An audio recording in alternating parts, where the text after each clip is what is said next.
Good evening, everyone.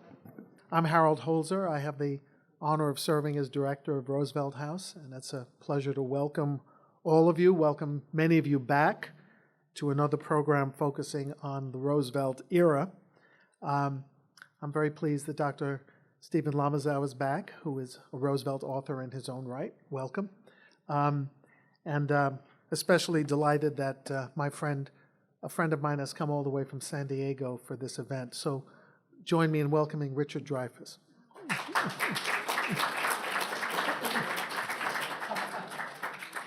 On behalf of Jennifer Rabb, the president of Hunter, welcome to Franklin and Eleanor's house. On this very day in 1941, 78 years ago, just 9 days after Pearl Harbor, Congress voted to give Franklin Roosevelt almost unlimited powers over defense contracts. FDR was still wearing a black armband at that time because on September 7th, 3 months before Pearl Harbor, his mother, Sarah, had died here. And as you all know, as you've heard the story many times, our regulars, her death precipitated FDR's putting this house on the market, and Eleanor instigated the sale to Hunter College at a cut rate price. You all know we acquired this house for $50,000, a double townhouse between Madison and Park, and we're not apologizing. We're very happy. On this day in 1943, as my friend Craig Simons knows, the USS Iowa, with then Commander-in-Chief Roosevelt on board, arrived in Chesapeake Bay after a long transatlantic journey, bringing FDR home from the Tehran summit, the conference, and also with meetings in Cairo, a long and exhausting journey. On that trip, he had left on the Iowa and stood up Hunter College because he was supposed to present the deed to Roosevelt House to Hunter, and Eleanor did it in his stead while he was on board ship. And a year later, I'm just tracing everything that happened on this December day in the Roosevelt era. He was at Warm Springs, Georgia for the rehabilitation he needed, and of course that's where he died. After which Eleanor would put George Marshall in charge of transporting the president's body back to Washington, D.C. So, you know the many histories of this house. It served as the transition headquarters between November 1932 and March 1933, in one small library upstairs, serving as the Trump Tower of the 1930s. Last week, as time progressed, Phoebe Roosevelt, FDR's great-granddaughter, attended an event here, and on Friday night, Franklin D. Roosevelt III attended an event here. So you never know when a Roosevelt descendant might come. I use that as another inducement.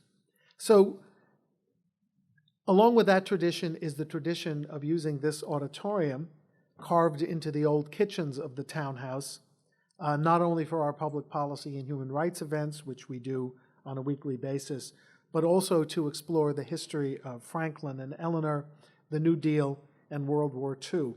And this evening we're delighted to welcome David Rohl, who previously wrote about FDR's Harry Hopkins in a wonderful biography, and returns now with his new book about FDR's wartime chief of military operations, George Marshall, Defender of the Republic. I think all of us who are gathered here are interested in learning more about this complex, professional, yet not quite personal relationship with FDR and how it helped defeat the Axis. David is no stranger to the Roosevelt era or World War II history, as I said, and neither is his interlocutor, who has been at this house at 2 other times to speak or to interview historians. Craig Simons, the leading historian of World War II at sea and all other wars at sea. He's a longtime professor of history at the U.S. Naval Academy, and he serves now as the Ernest J. King Distinguished Visiting Professor of Maritime History at the U.S. Naval War College in Newport. And among his books is last year's World War II at Sea, A Global History. So how do land and sea meet tonight in a discussion of World War II? We are about to find out. I tend to think joint operations play a role in American success, whether at D-Day or in our interviews. So I think this is the perfect meeting of minds and mindsets. Let me just urge you to silence your phones if you haven't checked your phone to make sure it's off.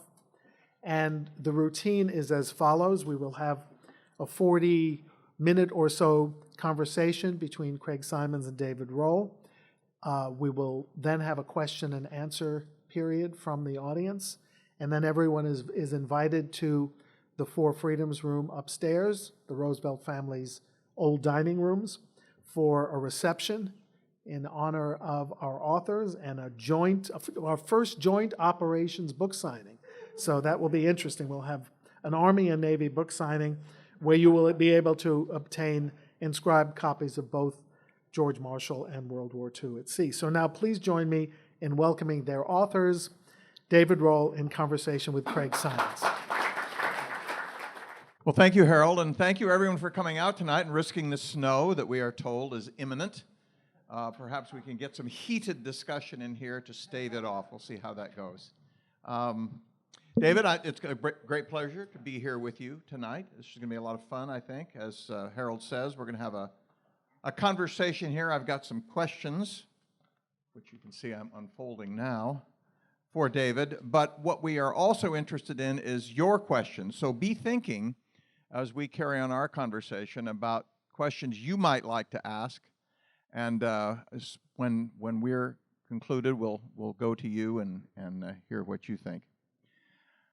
Dave, I'm sure you get this question all the time in talking. You know what it is. Why this book? Why now? Why George Marshall? Why now first? I started this thing almost 6 years ago, so at least 5 years. So I had no idea what now would be like. And everybody says, David Ignatius says, a tonic for our troubled times, and, comments like that. It's a book worth reading because of what's happening today. So I had no idea that would happen. I thought we'd just, have another Obama in the White House by now. But why did I pick this 5 years ago? Harry Hopkins, I suppose, was instrumental. Marshall did not want to get too close to Roosevelt. He did not want to be seduced, as many of his people were, and so and Hopkins and Marshall could not be two more different people. Marshall was all business, very austere.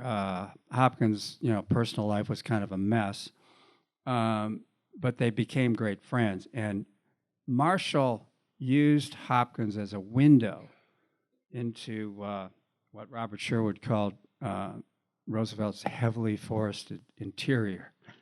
And so he often would call Hopkins to get a sense of what was going on in Roosevelt's mind.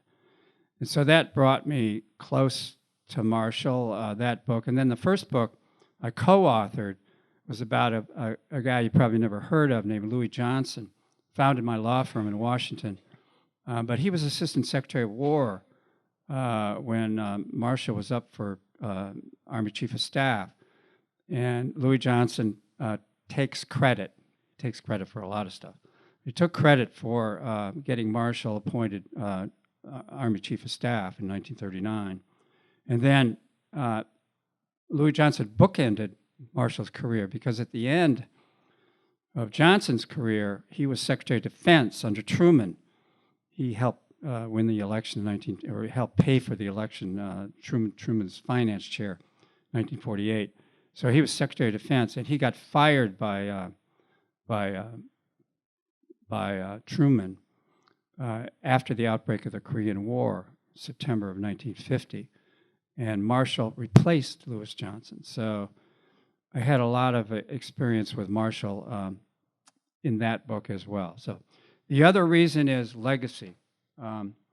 There were some books written recently that take some shots at Marshall and whether his competence, his intelligence, his vision, his strategic abilities. And I won't go into all of them, but there are 3 or 4 of them that were critical. And I wanted to look at that, and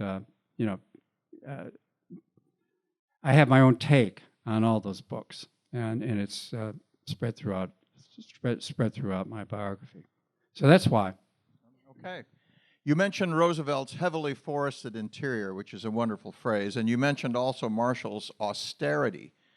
These were very different men in a lot of ways. Personality, temperament, attitude, the bonhomie with which Roosevelt greeted each day, and the stern visage that Marshall tended to turn on it. Was that difference an aid or a detraction from their relationship? I think it didn't help. I really don't think it did. When Marshall was appointed, he was jumped over several other generals that were way ahead of him in seniority. And he felt from the beginning that he was the best of a bad bargain, That was his phrase about his initial relationship with Roosevelt. He thought Roosevelt did not regard him that highly, even though he did appoint him. And so it took him quite a long time to get his feet on the ground and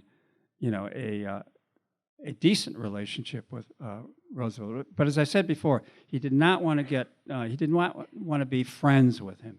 He did not want to be a part of the children's hour, which is the phrase they used for the cocktail hour that Roosevelt used to have with his pals. He just didn't want. He never went to Hyde Park until the funeral in April 1945. He'd never been up there with him. So, and he made a point of that. It was all business. And when he was interviewed, it was a Sunday in 1939, April 1939. A spring Sunday, nobody was in the White House, and he came over there to be interviewed by Roosevelt for the job of Army Chief of Staff, because that appointment had to be made by September 1939.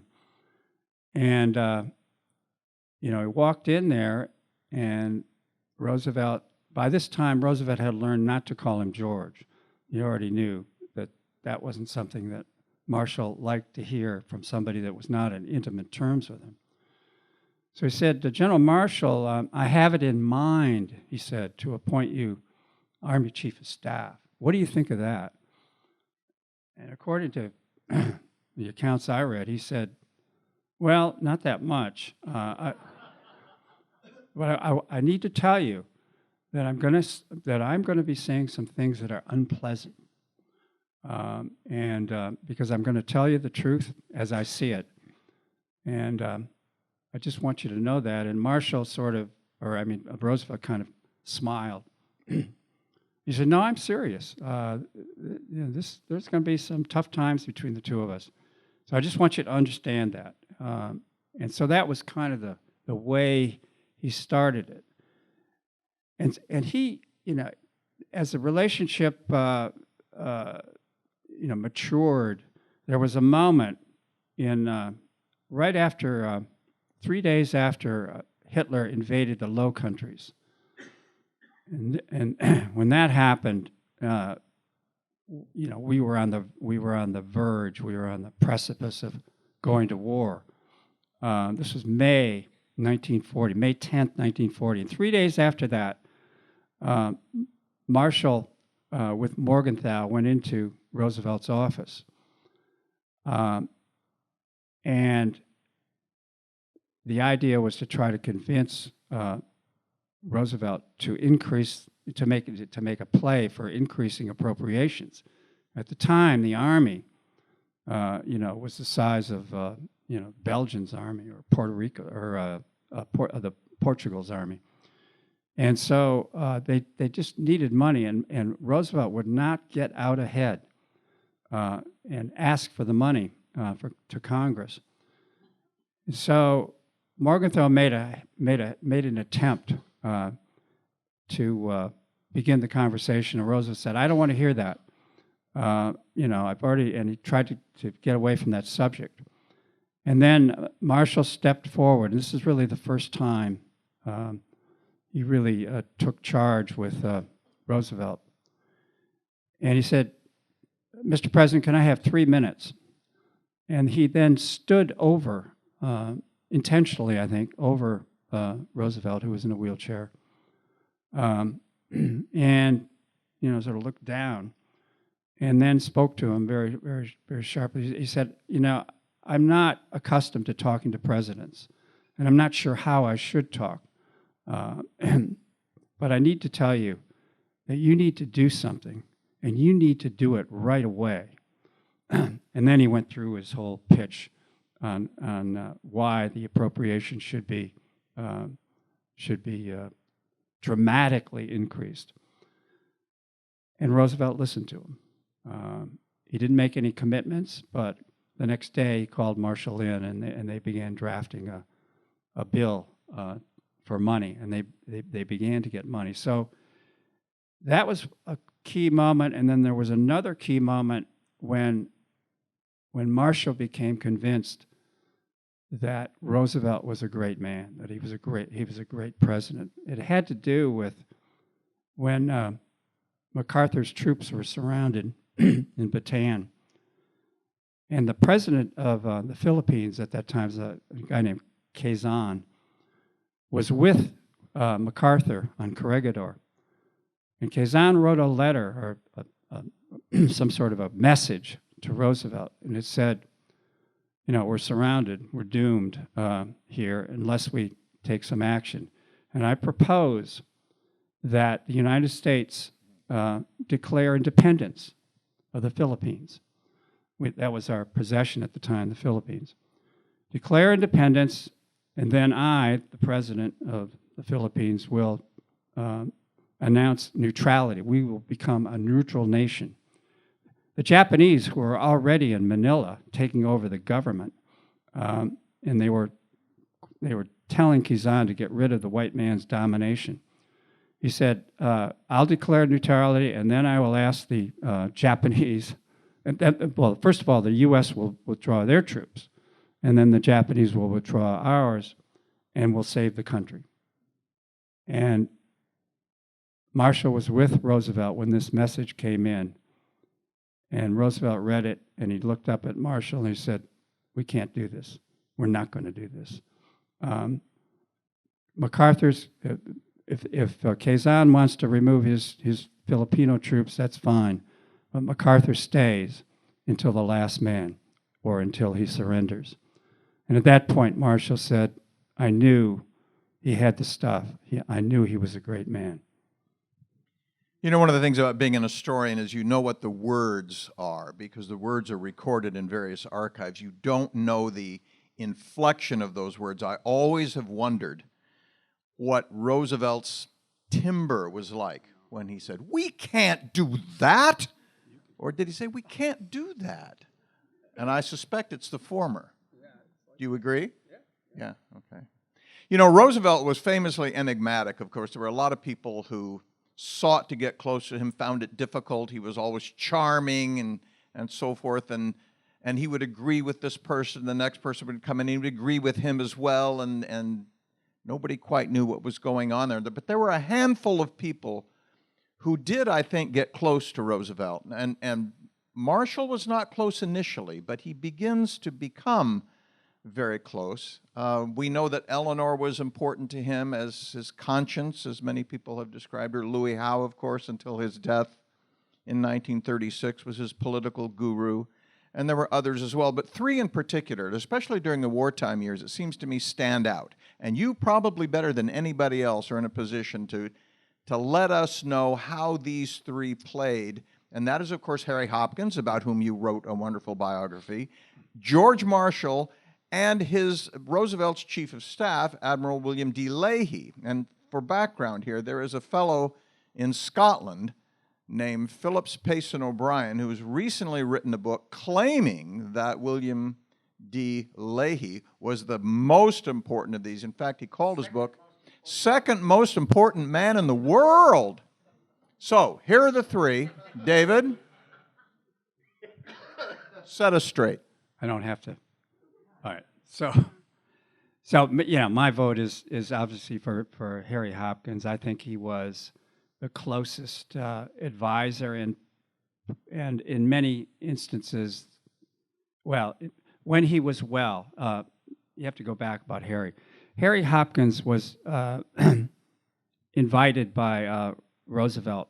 He had his second wife had died, and so he was alone. He was a widower. He had a child named Diana, who still lives out in Virginia, and so Roosevelt asked Hopkins to move into the White House. He wasn't feeling so good, and so Hopkins moved into the White House, and he lived there for 3.5 years. Got married there to his third wife, and his daughter Diana lived there. So he was, and they were on the second floor. He was just down the hall he lived in the Lincoln Suite. So he was with on those Sunday afternoons or those Saturday nights or those when because Roosevelt had trouble getting out, and so Hopkins was with him all the time. Hopkins was instrumental in handling probably the most difficult strategic situation involving Marshall and the entire armed forces of the United States in July of 1942, the last week of July 1942, and Hopkins played an instrumental role in basically ending up that week with a decision that instead of France, the invasion would take place in French North Africa in the fall of '42, and we're going to come back to that whole strategic issue. But it's a main part, a large part of the book. But Hopkins was the one who ended up cutting through, and he ended up representing Roosevelt in that. Although Marshall was not sure exactly where Hopkins was standing, but Hopkins knew what Roosevelt wanted. And Roosevelt wanted this invasion of North Africa. The midterm elections were coming up in November, and that had a lot to do with it, that decision. And Marshall resisted it, almost to the point of insubordination.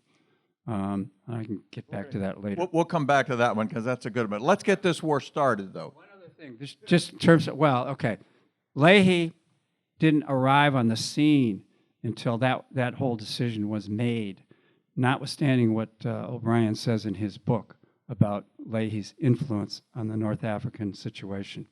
I think he's wrong. And then what's the other? Marshall, obviously. Marshall set up the command structure right after Pearl Harbor, the combined chiefs of staff. He was the one who insisted to be in Washington, not in London. British wanted it in London. And he was the one who came up with the idea on Christmas Day, 1941, with the idea of unitary command. That is, each theater, this is a global war, there are 5 or 6 theaters. And in each theater, there would be one person in charge of the Navy, the Army, and the Air Force. The British resisted, and Churchill really resisted. But Marshall put that through. There's that great scene where George Marshall goes to see Churchill. He's told, if you want to get this unitary command system adopted, you're going to have to sell it to Churchill. So he went to see him in the middle of the day, and of course Churchill is where else in the middle of the day? Well, we know. Bathroom. He's in bed, right? No, well, he's in bed, but Yeah, then he has he's to got take a bath. Papers all piled up around him on the bed, but Marshall comes in, and he's pitching this business to him, and he does it in the same way that he talked to the president. He does it standing, so he's moving back and forth, kind of a moving target as he explains the situation, and finally, Churchill can stand it no more, and he says, I'll be back. And then he goes into the bathroom, and he comes out in a towel and says, I'll look into it. So, great story. Says a lot about each of those individuals. But I do want to get us into this war. But Pearl Harbor is the event, of course, that brings the United States into this conflict. It's been going on since September of 1939 in Europe, and arguably since 1937 in Asia. But the United States comes in famously on December 7th, 1941, and there is some controversy among some circles about the role that George Marshall played that morning. Right. Do you want to talk about that? Sure.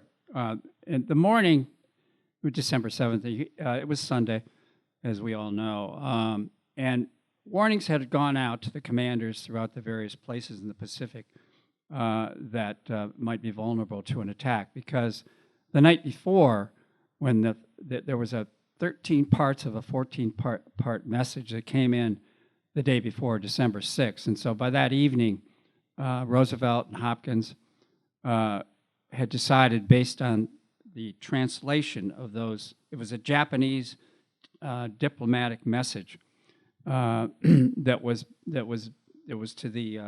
directed to the people here in Washington, the embassy, as to their instructions. And on December 6th, Roosevelt and Hopkins had concluded this means war.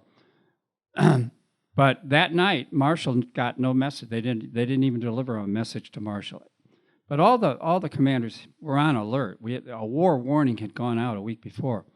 But then on December 7th, early in the morning, a message, the 14th part of that message came in to Washington, and it was decoded that morning by a guy named Bratton, where Bratton had the decoded message. And the message said that at 1 p.m. Washington time, diplomatic relations between the United States and Japan were going to be broken off.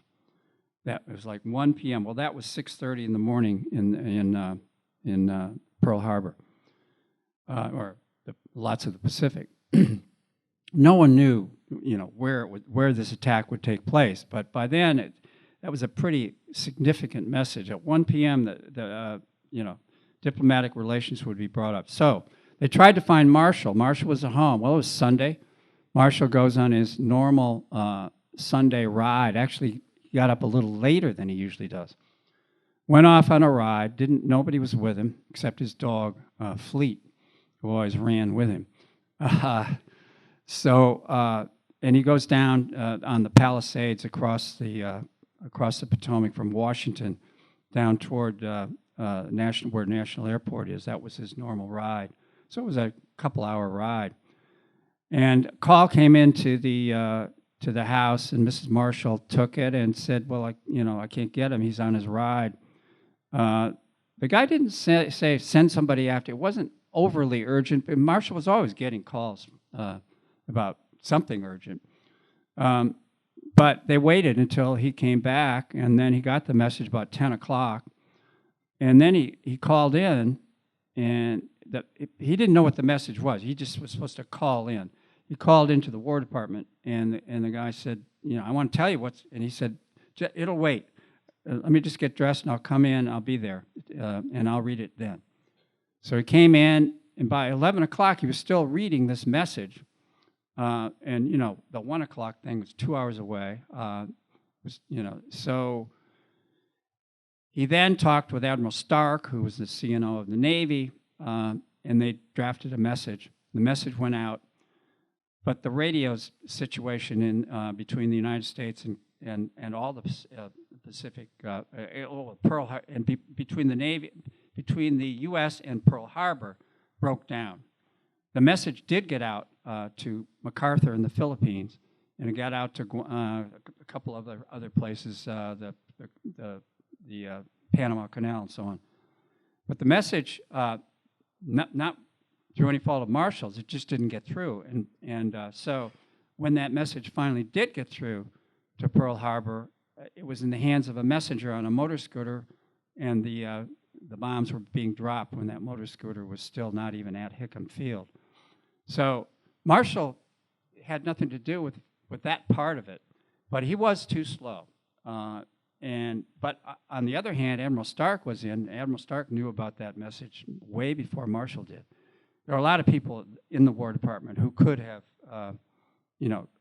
gotten a separate message out. But the point is, they were already on alert. But where Marshall made his mistakes, and he did make two mistakes, they were earlier, though.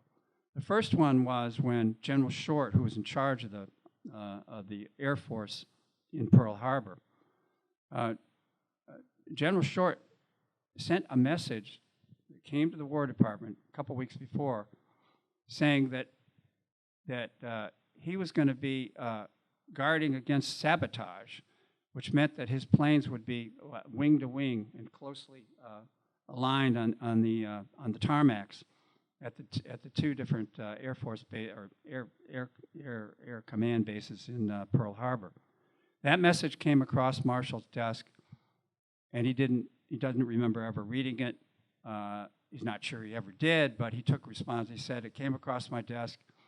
I should have known Short was not Short should not have had his aircraft all placed together like that because they were vulnerable to bomb attacks from the air. That's not the way to get ready for an attack." So that was number one mistake. And then another mistake he made was they got a message that the Japanese were mapping the harbor itself. And that message came across his desk. He did not pick up on that either. So in an Army Board of Inquiry hearing later on during the war, 1944, they faulted Marshall for that, and he took responsibility for it. I think an important thing to appreciate for all of us looking back at the events of 1941 is, as David says, the idea that the Japanese are going to attack was not a surprise to anyone. The headline on the Hilo, Hawaii Daily newspaper on December the 2nd said in 3-inch type, "Japanese may attack this weekend." But where they expected that attack to come was somewhere in the South Pacific. Malaya, Borneo, Java, Sumatra, possibly the Philippines, but Hawaii was almost unimaginable. And as David says, a war warning had gone out on November 27th. But one of the things about that morning on December 7th is that because of the radio snafu, the message that Marshall finally sent went out by Western Union. Yeah, right. Western Union. Right. And of course, here's this Western Union delivery guy. I always imagine him on a bicycle. David says it was a scooter. It probably was. But I like to picture him on a bicycle pedaling furiously with this telegram in his pouch while bombs are falling on Pearl Harbor. So The other thing is MacArthur got 9 hours advance notice. And everyone thought that the attack would take place at in the Philippines, but MacArthur had 9 hours of advance notice. And they were still caught on the ground. Speaking of MacArthur, let's do that. MacArthur's relationship with Marshall was interesting in many ways, and I'm sure David's going to go into that. But keep in mind that Douglas MacArthur had been a wunderkind in his 40s. I mean, he was chief of staff of the Army at the age of 50. That's the youngest, as far as I know, that any Army chief of staff has ever achieved that job. And Marshall was a colonel. Well, now Marshall is Army chief of staff, and Douglas MacArthur is retired, but then recalled and wearing 4 stars, and so that relationship is a bit awkward in terms of how does that work out? It was the most surprising thing about is people said, what surprised you when you were working on this book? And it was the deference that MacArthur accorded, or that Marshall accorded to MacArthur. I mean, he had experience with MacArthur in World War I. MacArthur, he was a genuine hero, a young general in the Rainbow Division, and I think he got 6 or 7 silver stars during World War I. And, he was revered by Marshall as a commander of troops, brilliant commander, and brave beyond belief. So, and I'm going to come back to the deference throughout their relationship. But when MacArthur's B-17s, the precious B-17s that Marshall had sweat blood to get out to the Philippines because they expected an attack there. These B-17s were considered to be, state-of-the-art, incredibly important assets to have. And he got every single B-17 he could get out there. He really wanted them to in more time. He thought he could get a lot more out there by the end of December. But the attack happened, and these B-17s many of them were destroyed. The bulk of them were destroyed on the ground, caught on the ground. So the awkward moment and the time when I think the tectonic plates between their relationship began to shift was when MacArthur called Marshall on December 8th or 9th because he knew he was in big trouble with Marshall. Marshall was chief of staff of the Army. Marshall could have and perhaps should have relieved him. He had every right to do that because it was a total disaster. The Philippines were naked because of what had happened, and they got caught in the ground. Now, what they said in that conversation, I do not know. I know Mark Perry speculated about what they said in that conversation. But whatever it was, I believe what Marshall decided was there's nobody better than MacArthur. We've got to support him. He did make a mistake. MacArthur may have blamed it on his air commander, and he probably did. His air commander had a drinking problem. So,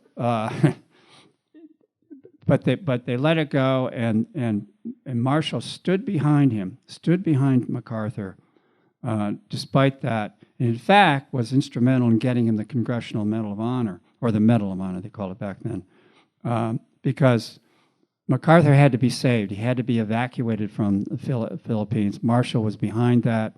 They got him to Australia, and they gave him the medal when he was in Australia.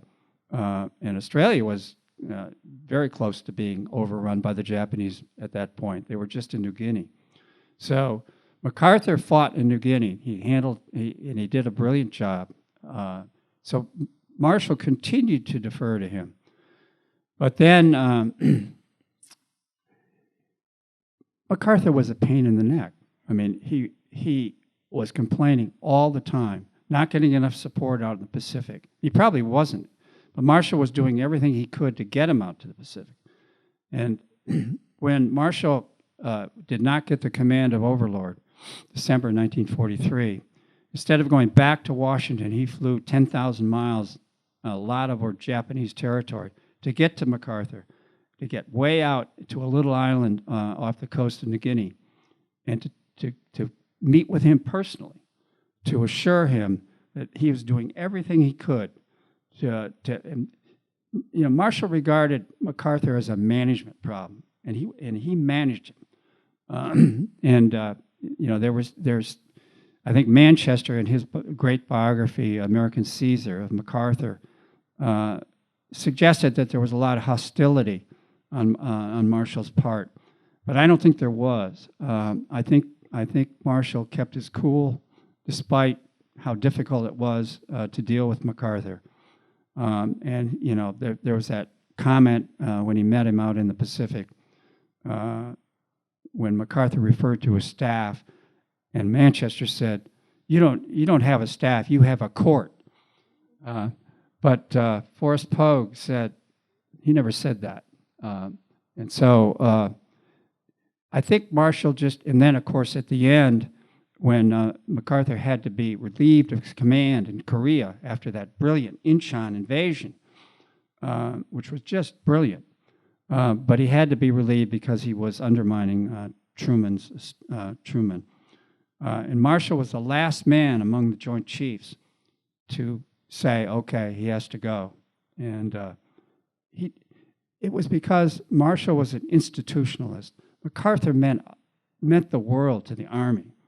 He was the Army, and so even though he was a hero and also a potential Republican candidate for president, they relieved him, and it took Marshall a lot to finally say yes. He's got to go. And one more thing about MacArthur: when MacArthur arrived in Washington after being relieved of command, fired. In 1951. He came down the gangway from the airplane in National Airport, and Marshall was right there to greet him, along with a huge crowd. And that's when he gave his speech about old soldiers never die. But he looked at Marshall, and I just love this. He said, "Hello, George."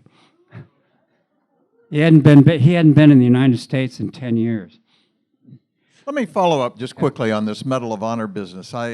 It's interesting that Marshall went to see Roosevelt and not only instrumental, he's the one who suggested that MacArthur needed to get a Medal of Honor because he was being ordered to leave his army. And of course, you know that that would look bad, that the Japanese would make something of that. Oh, a general abandoning his army, engaged in combat and running away. And to make sure that that didn't happen, to make sure that the American people had someone they could look to for hope in the future, Marshall believed and that this was necessary to do and convinced Roosevelt of it. But my question to you is this: is it simply that MacArthur was, in a modern euphemism, too big to fail? Was it as necessary, I'll call it a sacrifice to make in order to redeem America's reputation? Partly, I think partly. You know, yeah, he had huge support. They built him up in the press, you know, holding out in the Bataan. Of course, he wasn't on the Bataan Peninsula. He was in Corregidor. The troops were calling him Dugout Doug because he wasn't there, you know, on the front lines. He rarely went into Bataan, and they were surrounded. They were going to die or surrender. So they had an American hero on their hands, and they just could not afford. So Marshall had some political sensitivity about that, and not just a military understanding of operations. Well, he knew what Roosevelt wanted too. So that's true. Here, I think, is a central question about George Marshall, and that is that the assumption began to be made as early as, I think, 1942, that when finally the Allies did re-enter the Nazi-occupied continent of Europe, that George Marshall would be the one who commanded that invasion. I think that it had been understood and even promised to him. I actually have several questions about this. First is, what was behind the Marshall's determined and consistent emphasis on the invasion of France? I mean, he fought against this North Africa business, he fought against the Mediterranean, he fought against the Pacific. France is the point. Why did he encounter such difficulty in getting that done, especially from the British? Yeah, well, yeah, at around March of 1942, Eisenhower, who was working for Marshall at the time in war plans, and Marshall got their plan was to have a massive buildup of American and British troops in England throughout all of 42 and the first half of 43, and then the main invasion, the ground invasion of Europe, would take place in the summer of 1943, when they had enough divisions to do it. That was his plan. And so things began to develop that spring and into June. And basically, Roosevelt decided to move up the timing. He said, no, we can't wait till 43. We have to take on the Germans in force somewhere in 42. Now, this was Churchill's influence on Roosevelt. So he moved up the time. Marshall was preparing 88 divisions to be ready by the summer of 43. And he knew that Churchill and the British were against a big ground invasion. But Marshall and the Navy were convinced that there had to be a ground invasion of Europe sometime, and it ought to take place in 43. Anyway, they moved up the timing, and Churchill and the British military chiefs had a completely different strategy, and it was peripheral. It was, we need to encircle the Japanese. We can't beat them on the ground. And the number one problem that was in Churchill's head, in his mind, was bodies floating in the Channel and the Somme, what had happened in World War I. They had lost a generation. Their strategy was, let's do bombing, let's have a naval blockade, let's do raids, let's go around them instead of into them, and let's have propaganda, and we'll eventually wear them down.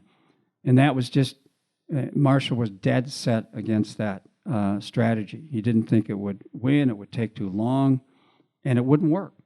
So that was what the resistance was, World War I. And I think that Churchill just didn't, well, Churchill was also, he had the Eighth Army in Libya being constantly defeated by Rommel in 1942. So Churchill wanted the Americans to invade North Africa and basically rescue the Eighth Army. Plus, the midterm elections, November 1942, were in Roosevelt's mind, and he said to Marshall, holding his hands in mock prayer, pray that the invasion take place before the November elections. But it didn't, alas. And FDR did not complain about it afterward, which is interesting. Arguably, I think the greatest disappointment of Marshall's life was that he did not, in the end, get to command overlord. That's an interesting story. I wonder if you could give us a kind of a shorthand version of that. Why not Marshall? Why Eisenhower? Okay.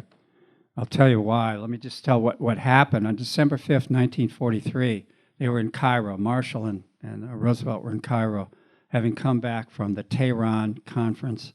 When Stalin at the Tehran Conference earlier in 43 had said, who's going to command Overlord, the invasion of Northwest France that was scheduled to take place in June of 44. And Roosevelt turned to somebody next to him and said, that old Bolshevik is trying to, force my hand.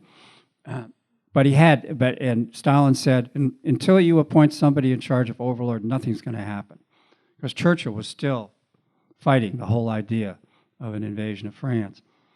So Roosevelt promised Stalin that he would make a decision. So December 5, 1943, he's ready to make a decision. He calls Marshall in.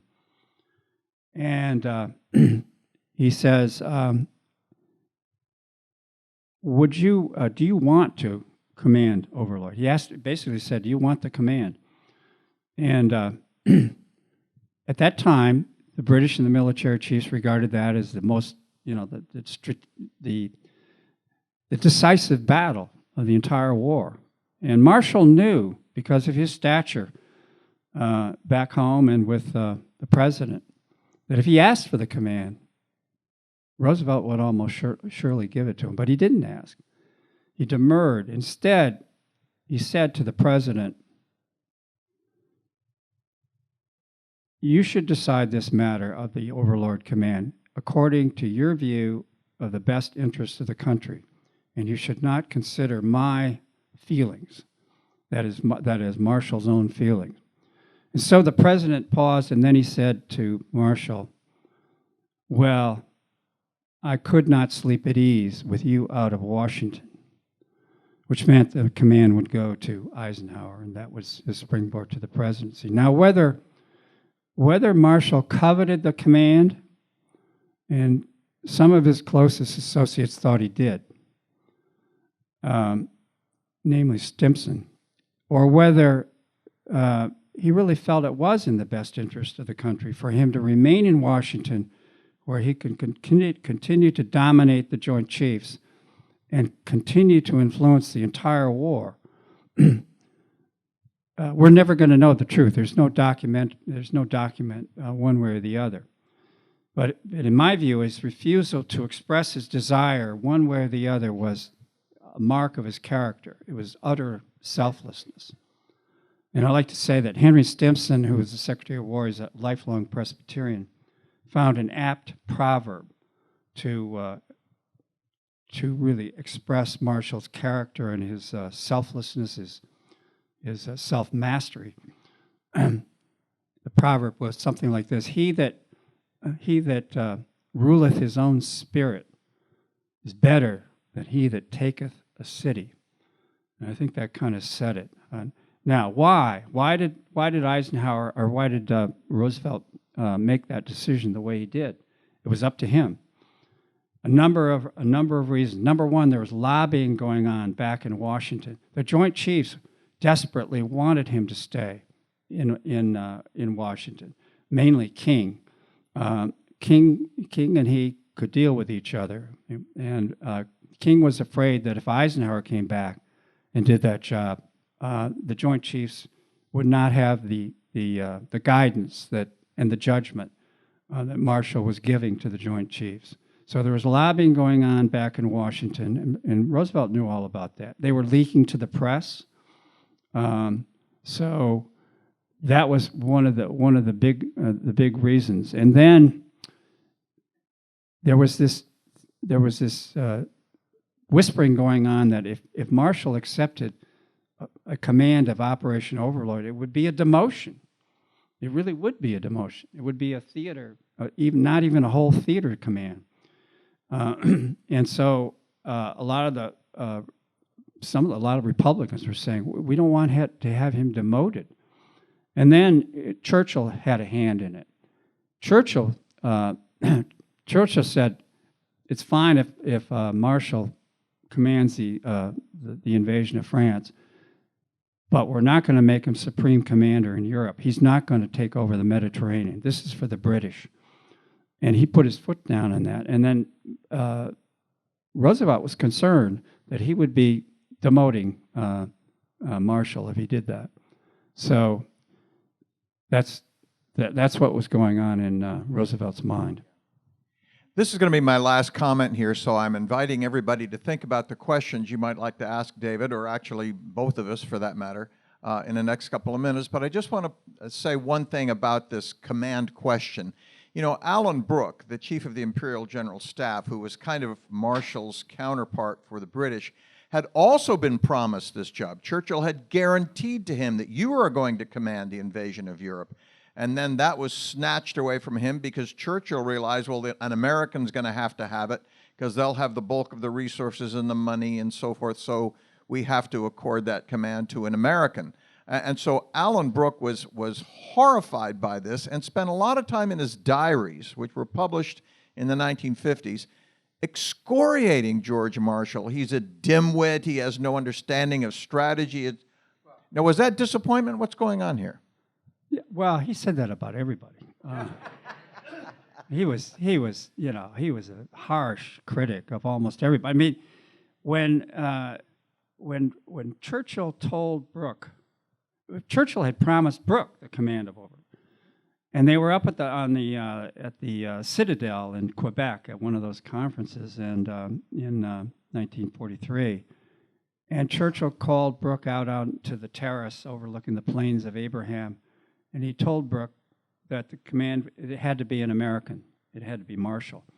This was when they all thought Marshall would have that command. And Brooke said, you know, Churchill there was not a note of sympathy. He didn't even make reference to the fact that he had promised me this. He just said, off the top of his head, no concern. Churchill had no concern for Brooke. And Brooke was breaking his neck trying to satisfy Churchill. So that was one of the poignant moments for Brooke. Now, Brooke was also, I mean, he had a very, very sarcastic attitude toward Marshall. He didn't think he was a strategist. But one of those things. Let me quote David here before I turn the microphone over to you in the audience. You write in your book, David, and I'm going to quote you here.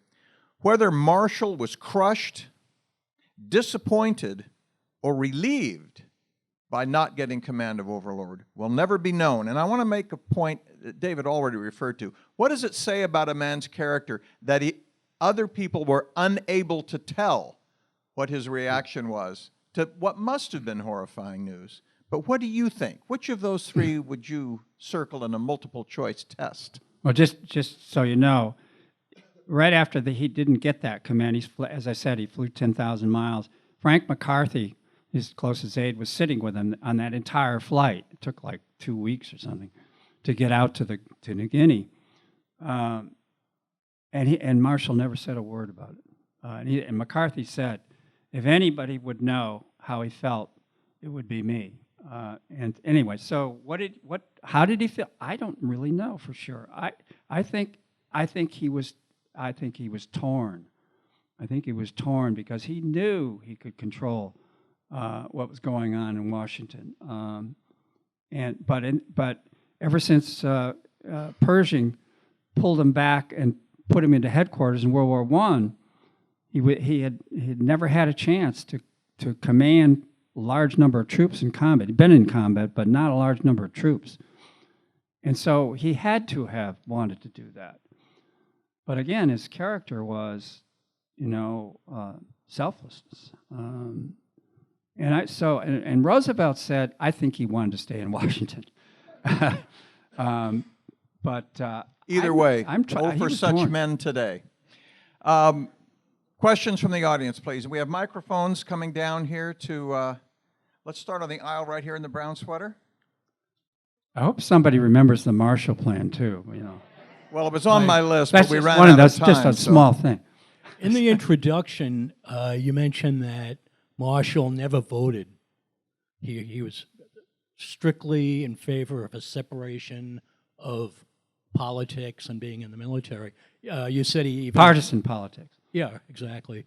And he even advised Eisenhower not to run for president, you said. What's your take on that philosophy? When you think Eisenhower, his stock has really gone up in recent years as president, as a great leader, which we're in great need of now. What's your take on that philosophy that Marshall had? Well, you could say it's kind of old school, but when you say politics, I'm serious. No partisan politics. He was political. He was very sensitive to the politics going on in Washington. He knew how to handle the Republican congressmen and so forth. So, but he didn't want to vote in a partisan manner. He always said, "I'm an Episcopalian." That's it.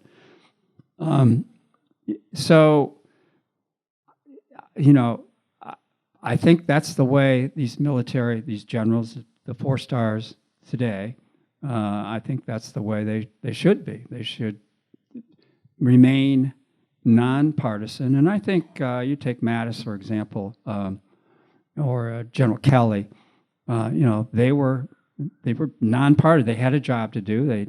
Their job was to work for the president. Speaking out is another matter. And Marshall had a vow of eternal silence in terms of speaking out. He wouldn't write his memoirs. He wouldn't comment. Mattis is sort of trying to have it both ways today. He's sort of saying, I'm not going to speak out, but he is sort of speaking out. And so he's kind of having it both ways. The question of what to do when you're faced with a president that is a clear and present danger to the national security, and you are a 4-star general or Secretary of Defense, that's another issue. And that, I think, maybe requires breaking silence. Ma'am, on the aisle.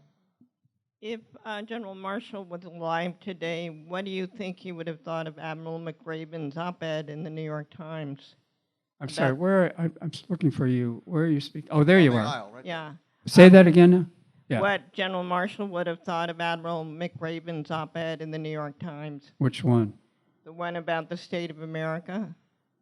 Well, he wouldn't have done that, I don't think. That it's just not his nature to do something. He probably would have respected McRaven. Would he have said he shouldn't be doing that? I don't know. In today's world, things have changed dramatically. So McRaven, is writing his book. He's entitled to his opinion. But Marshall wouldn't have done that, I don't think. I think it's fair to say that Marshall would not himself have never occurred to him to write an op-ed in a public newspaper like that. We're talking about we didn't get to the post-war years, for which I apologize, but one of the things when he retired finally from this 40 years of professional service to the Army, he had been out a day or two and the phone rang and President Truman said, "I want you to go to China for me." And his answer was, "Yes, sir." That's who he was. We have the devil to pay for that. right here on the aisle. Yes. I'm not an expert in American history. I'm from India. But we know about the Marshall Plan. The question I have is, I was watching Mike Moore's video last night about capitalism, Oh, and in the end, he mentions about Roosevelt delivering a second Bill of Rights, which were all effective in Europe because of the Marshall Plan. right. So did Marshall try to do anything like Marshall Plan to America? Marshall Plan for America? Yeah, like providing the universal health care Oh, right, and right. job security, things like that. Well, you know, he was strictly military. But what I thought you were going to ask is, you know, people talk about Marshall Plans for, you know, the Triangle countries in Central America, or a Marshall Plan for the Middle East and so on. That's not going to work with a government that does not have a tradition of the rule of law or a tradition of stable governance. And it worked in Western Europe because of that tradition. It's not going to work elsewhere. Remember that Marshall's whole idea in sponsoring the Marshall Plan was not, it's not that he was unsympathetic or lacked empathy for the people who were suffering in the post-war environment, but it was primarily, and correct me if I'm wrong, David, primarily the idea that it created a destabilized environment for the strategic environment of Europe, that gave an opening to obviously the Soviet Union, but in more general terms for anyone who wanted to take advantage of those situations. So it wasn't just, can we have health care and can we have housing? It was, let's stabilize the strategic environment. Would you say that's fair? It was a trade deal. It was also a trade deal. Okay, down front.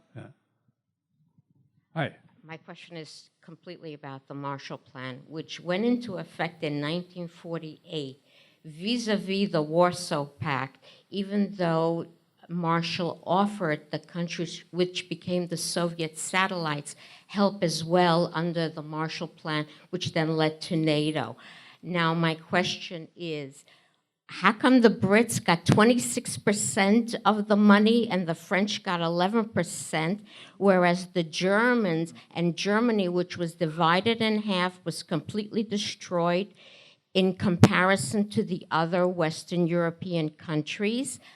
Why, under banker Hermann Abs, Kindleberger and Hoffman, who were the main contributors to the plan, and under Walter Röpke and Chancellor Ludwig Gerhard, who believed that the Marshall Plan was more of a negative stipend than a positive blessing, because the Germans and under Röpke's laissez-faire economic Okay, system. we got it. We got it.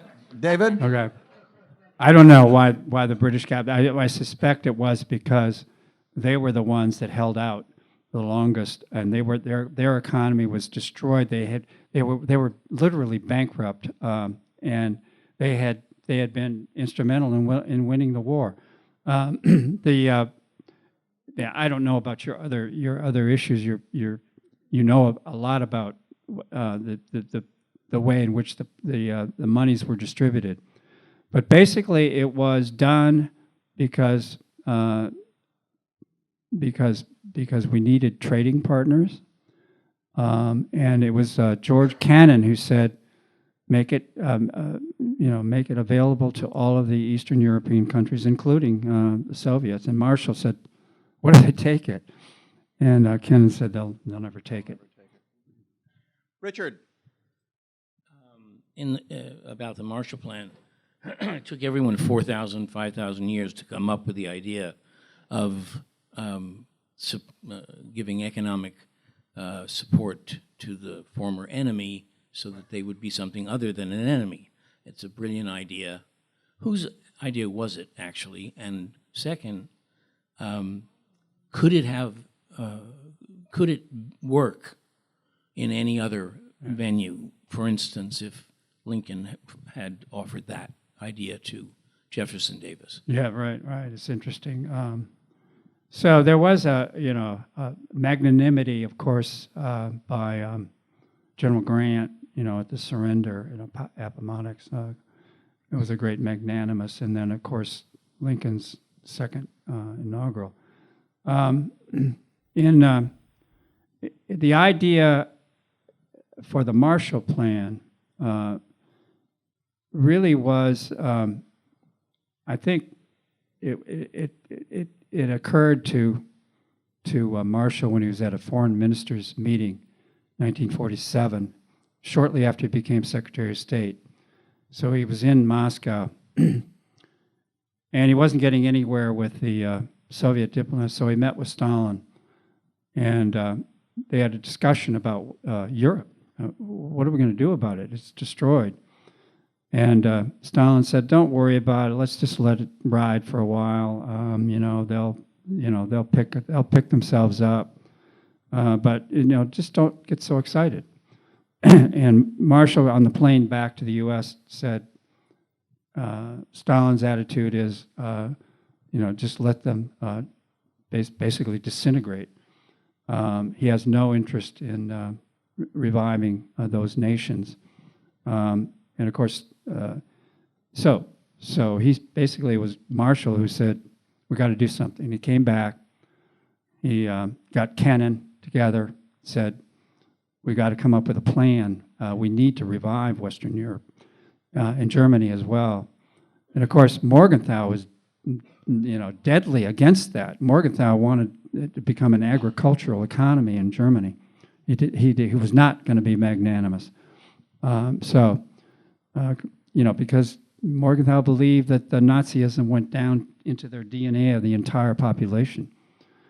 So it was Marshall's idea to come up with a plan, but Marshall did, he brought together the people, Kennan, who knew more than anyone about the Russian soul, an amazing guy named Clayton, Will Clayton, who was the largest cotton trader in the world, enormously wealthy. It was working as $1 a year guy in the government, and it was he knew trade, and so it was all about trade for him. Atchison, Lovett, just these really amazing characters who came together and put together. Marshall did not implement the plan, but Marshall got it through Congress along with Senator Vandenberg. So I give credit to him basically saying, we got to do something, we got to put together a plan. He organized it. The details were worked out. And the big genius of it was, we're not just going to hand out money to, the various nations. They have to integrate. They have to come together for the first time in 500 years and stop fighting each other. Come together. And the British and the French and the Belgians and the Germans, not the Germans, but at that time, but they got together and came up with an integrated plan for getting. They originally wanted 28 billion, and the Americans said, no, that's too much. They ended up at 13 billion, which in today's dollars is 800 billion. And the U.S. had already spent billions to get to that point. So to get it through Congress at that point was masterful. It was amazing that Congress would go for that in 1948. That amount of money. We have time. We have time for one more question before the snow falls, and I promise the gentleman in the back. Did you have a quick follow-up, Richard? Did you? Oh, Something that's just passed by so Yeah. quickly. Well, We had never realized that he was such a supporter of MacArthur. Right. And I wanted to know, was that trip and was his support for MacArthur a known thing? I doubt it at the time. It was probably top secret. I doubt the meeting and when he offered him all kinds of support. No, I don't think. I think it was known, not known until after the war, how Marshall supported him. There may have been some newspaper articles about the trip later, but no, I think that's more recent. okay, last question. Gentleman in the back.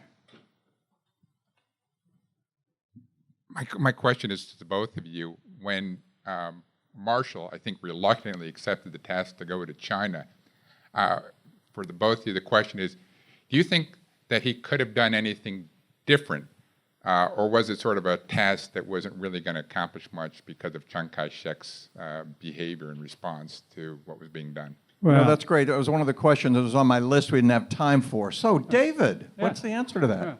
Sure, he could have done something different, but he was hamstrung from the moment. But he was involved in writing the orders, or before he left, they had a set of orders about what he was supposed to do. And the first thing was, we weren't going to commit troops to helping end the Civil War. We weren't going to use U.S. armed forces. We were very depleted in 1946. Everybody had gone home. And we were worried about the Soviets in Europe more than anything, more than China. So that was the first thing. The second thing was that the only legitimate government in terms of forming a coalition was the Chinese nationalists. It was Chiang Kai-shek's government. So there's not even a thought that that there would be a recognition of the Chinese communists. So those two things meant, and also it was understood that if it didn't work out, we would continue to support Chiang Kai-shek. The China lobby was very powerful then. So Marshall went with hands, one hand tied behind the back, but he came close. Now Marshall could have insisted to Truman, "I'm not going unless I'm completely neutral." He could have done that, but Truman wouldn't have gone for that. So, going over there, it was inevitable that there would be no coalition government. He came close though in March. They had an agreement on a coalition government. They had an agreement to merge the armies, and then he went home. Marshall went home for 6 months or 6 weeks to raise money. With Congress, he had to get Congress to appropriate a lot of money. He spent too much time there, and the thing fell apart. I'll tell you that Barbara Tuchman believes, and she wrote a long piece in 1972, when it was a document was declassified. Mao and Zhou Enlai, Zhou Enlai was the foreign minister. Mao wanted to come to America in early 1945 to demonstrate to Roosevelt that the Chinese communists were the future of China.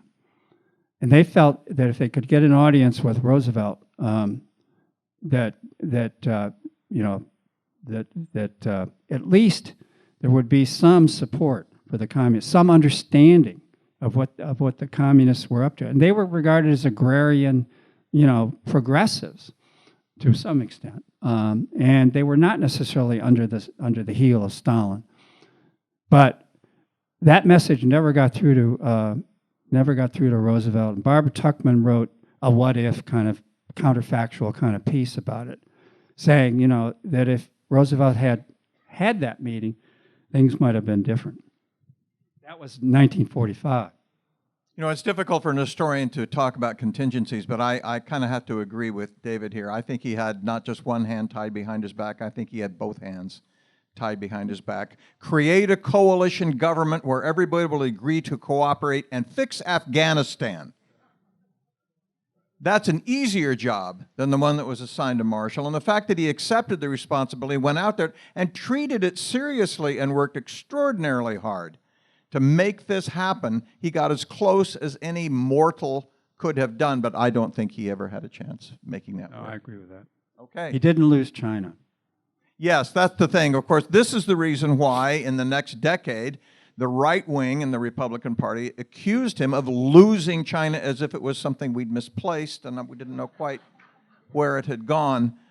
He did not lose China. He did more than any other individual to make sure that China was not lost.